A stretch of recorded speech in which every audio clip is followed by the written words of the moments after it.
Tanur boat അപകടം നടന്ന് ഒരു വർഷം പിന്നിട്ടിട്ടും സർക്കാർ പ്രഖ്യാപിച്ച ജുഡീഷ്യൽ അന്വേഷണം എങ്ങുമെത്തിയില്ല. പരിക്കേറ്റ് ചികിത്സയിൽ കഴിയുന്നവർക്ക് സർക്കാർ പ്രഖ്യാപിച്ച ധനസഹായവും ലഭിച്ചില്ല.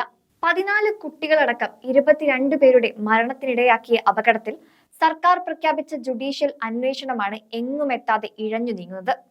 പോലീസ് അന്വേഷണത്തിലും വിചാരണ ആരംഭിച്ചിട്ടില്ല. അപകടം നടന്ന് ഒരു വർഷം കഴിയുമ്പോഴും മരിച്ചവർക്കും പരിക്കേറ്റവർക്കും ഇനിയും നീതി ലഭ്യമായിട്ടില്ല.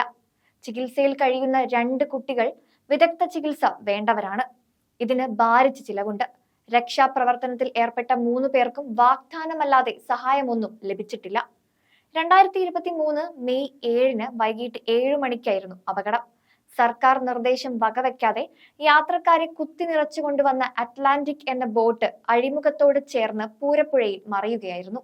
ബോട്ടുടമ അബ്ദുൽ നാസറും ലൈസൻസ് ഇല്ലാതെ ബോട്ട് ഓടിച്ചയാളും സഹായികളുമെല്ലാം അറസ്റ്റിലായി. 90 ദിവസത്തിനകം പോലീസ് കുറ്റപത്രം സമർപ്പിച്ചെങ്കിലും വിചാരണ ഇനിയും ആരംഭിച്ചിട്ടില്ല. അറസ്റ്റിലായ പ്രതികൾക്കെല്ലാം ഇതിനകം ജാമ്യവും ലഭിച്ചു.